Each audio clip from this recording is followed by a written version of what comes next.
Now, it may be tempting to think the enemy is the government.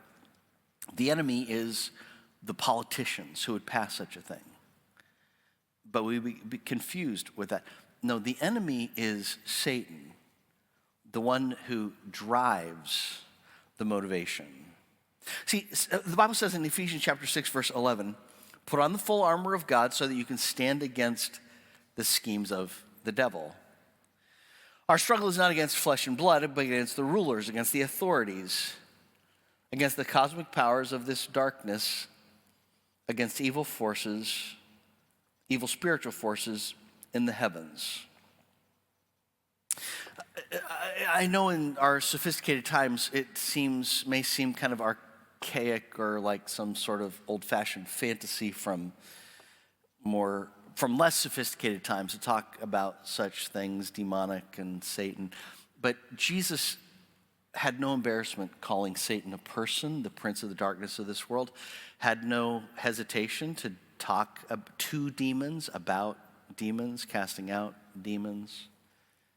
And neither should we. See, Satan thinks he owns territory, and the minute you start threatening his territory, he's going to battle with you. I think Paul would have been fine if he'd never gone to Philippi, if he'd never led a person to Christ, if he just spent his life at the beach, away from spiritual warfare. But the minute Paul starts leading people to Christ, the minute he starts doing the work of the church and having any kind of impact, he becomes a target of the adversary. That's another example of what we talk about with the upper story and lower story here at New Life. We say the life unfolds. It's more than one story. The lower story is life as we see it, life as we experience it.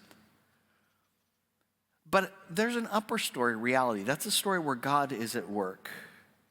But there's a story. That story is also a story of spiritual warfare. I like the Phillips paraphrase of Ephesians 6. Our fight is not against any physical enemy. It's against organizations and powers that are spiritual. We're up against unseen power that controls this dark world and spiritual agents from the very headquarters of evil. Now, very quickly, let me say, I'm not saying that everything is a demonic attack. Jesus healed some people because they were just sick, but he cast demons out of others. What I am saying is we need to be aware. You're not just being tempted when you're tempted. You are under spiritual attack. The opposition that you are experiencing when you try to share Christ is not just somebody who's opposing you. There's a spiritual battle going on for the hearts of people, and often it's fought in the mind.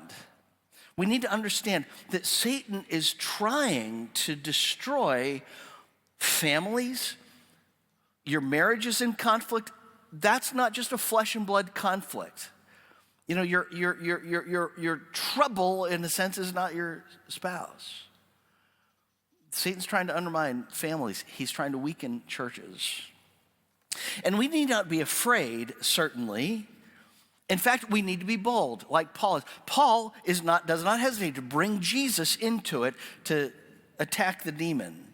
1 John 4:4, for you are from God, little children, and you have conquered them, because the one who is in you is greater than the one who is in the world. Do not be afraid in the battle. Be bold. Be confident. Now, how do we do that? That's like 25, 30 minutes more for a sermon. So I'm going to deal with that in a devotional soon. But my point is, first of all, recognize the battle.